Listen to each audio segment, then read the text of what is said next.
കയ്യിൽ ഒരു ബൈബിളും മറുകയിൽ സുവിശേഷ പ്രതികളുമായി ഒരു വൃദ്ധൻ. സുവിശേഷത്തെക്കുറിച്ച് എനിക്ക് ലജ്ജയില്ല എന്ന പൗലോസിന്റെ വാക്കുകൾ അന്വർത്ഥമാക്കും വിധം സുവിശേഷ പ്രതികൾ വിതരണം ചെയ്യുന്നുണ്ടായിരുന്നു. അല്പമകലെയായി നിന്നുകൊണ്ട് അദ്ദേഹത്തിന് നേരെയുണ്ടായ പ്രതികരണങ്ങൾ ഞാൻ ശ്രദ്ധിച്ചു. സുവിശേഷ പ്രതികൾ കൊടുക്കുമ്പോൾ ഒരാൾ അത് വാങ്ങിയില്ല. മറ്റൊരാൾ വാങ്ങിയെങ്കിലും അത് സന്തോഷത്തോടെ ആയിരുന്നില്ല. ഒരു സ്ത്രീ അത് വാങ്ങിയിട്ട് നിലത്തിട്ട് കളഞ്ഞു. മറ്റൊരുവൻ മുഖം മറച്ച് കടന്നുപോയി. വേറൊരുവൻ ആ പിതാവിനോട് മുമ്പിൽ നിന്ന് പോകുവാൻ ആംഗ്യം കാണിച്ചു.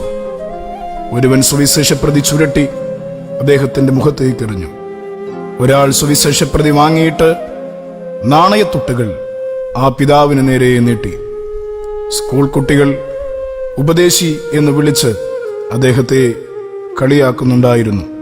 അതിലൊരു കുട്ടിയെ അരികെ വിളിച്ച് ദൈവത്തെ ഭയപ്പെടുവാനും മാതാപിതാക്കളെ അനുസരിക്കുവാനും നന്നായി പഠിക്കുവാനും അവരെ ഉപദേശിച്ചു. ആശീർവദിക്കുകയും ഉപദേശങ്ങൾ നൽകുകയും ചെയ്ത ആ പിതാവിന്റെ മുമ്പിൽ നനവുള്ള കണ്ണുകളുമായി ആ കുരുന്നുകൾ നിന്നു. നിർത്തിയ ബസ്സിൽ കയറുവാനുള്ള വ്യഗ്രതയിൽ ജനം ആ പിതാവിനെ തള്ളിമാറ്റി. വീഴുവാൻ പോകുന്ന ആ പിതാവിനെ വീഴാതെ വണ്ണം ഞാൻ ഓടിച്ചെന്ന് പിടിച്ചു. ഞാനൊരു സുവിശേഷകനാണെന്ന് അദ്ദേഹം തിരിച്ചറിഞ്ഞു. ദയനീയമായി എന്റെ മുഖത്തേക്ക് നോക്കിയ ആ പിതാവ് ഇപ്രകാരം പറഞ്ഞു: വയ്യ മോനെ, തീരെ വയ്യ. എങ്കിലും യജമാനൻ എന്നെ ഏൽപ്പിച്ച വേല ചെയ്യാതിരിക്കാൻ കഴിയുമോ? മുകളിൽ ചെല്ലുമ്പോൾ നല്ല ദാസനെ എന്ന വിളി കേൾക്കണ്ടായോ? ഈ ശ്വാസം നിലയ്ക്കുന്നതുവരെ യജമാനൻ ഏൽപ്പിച്ച വേല ചെയ്യണം എനിക്ക്. കർത്താവിന്റെ വേല ചെയ്തുകൊണ്ടിരിക്കുമ്പോൾ മരിക്കുകയാണെങ്കിൽ അതിന്റെ ജീവിതത്തിൽ ഏറ്റവും ഭാഗ്യകരമായി ഞാൻ കരുതും. ഇത് പറഞ്ഞിട്ട് യജമാനൻ ഏൽപ്പിച്ച വേലയിൽ വ്യാപൃതനായി ആ ദാവകൻ.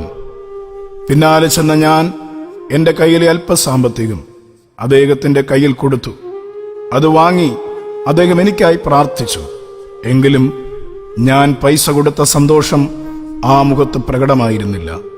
അദ്ദേഹം എന്നോട് പറഞ്ഞു: എന്നെ വിളിച്ച നാൾ മുതൽ എന്നെ പോറ്റിപ്പുലർത്തുവാൻ ഓരോരുത്തരെ എന്റെ യജമാനനാക്കി വെച്ചിട്ടുണ്ട്. അതിൽ ഒരാൾ മാത്രമാണ് കുഞ്ഞ്. കർത്താവ് ഒരുത്തരെ എന്റെ യജമാനനാക്കി വെച്ചിട്ടുണ്ട്. അതിൽ ഒരാൾ മാത്രമാണ് കുഞ്ഞ്. കർത്താവ് അനുഗ്രഹിക്കട്ടെ എന്ന അനുഗ്രഹ വചനങ്ങൾ നൽകി യജമാനൻ ഏൽപ്പിച്ച വേലയിൽ മുഴുകി ആ നല്ല ദാസൻ. കർത്താവിന്റെ പ്രിയ വേലക്കാരെ, നിങ്ങൾ കണ്ടുവോ ഈ മനുഷ്യനെ? യജമാനൻ ഏൽപ്പിച്ച വേല തികയ്ക്കുവാൻ ഓടി നടക്കുന്ന ആ കർമ്മയോഗിയെ.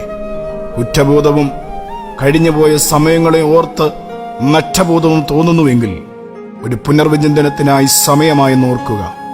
വാർദ്ധക്യത്തിന്റെ അരിഷ്ടതകളാൽ അവശനാക്കിയെങ്കിലും സുവിശേഷം അറിയിക്കുവാൻ ബന്ധപ്പെടുന്ന ഈ വൃദ്ധപിതാവും ലൗകിക സുഖ സൗകര്യങ്ങളുടെ ആലസ്യത്തിൽ മുഴുകിയ ആധുനിക സുവിശേഷകന്മാരും തമ്മിലുള്ള വ്യത്യാസം എത്ര വലുത്!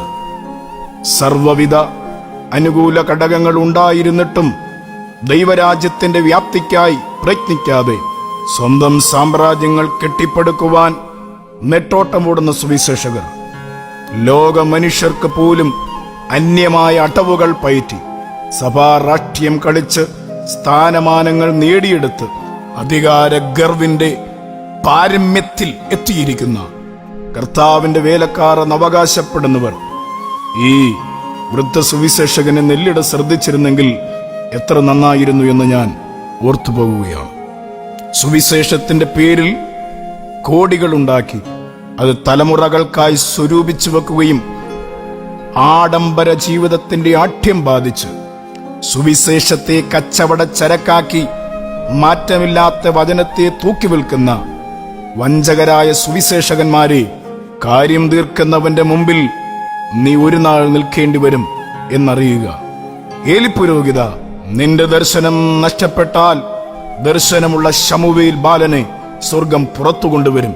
ശൗലേ, നിനക്ക് അഹങ്കാരത്തിന്റെ ആഠ്യം ബാധിച്ചാൽ ആട്ടിടയബാലനെ സ്വർഗം കാട്ടിൽ നിന്നും പുറത്തു കൊണ്ടുവരും. വിശ്വസ്തന്മാർ അവിശ്വസ്തരായി തീരുമ്പോൾ സ്വർഗം വിശ്വസ്തന്മാരെ പുറത്തു കൊണ്ടുവരും. യജമാനൻ ഏൽപ്പിച്ച വേലയുമായി പോകാം.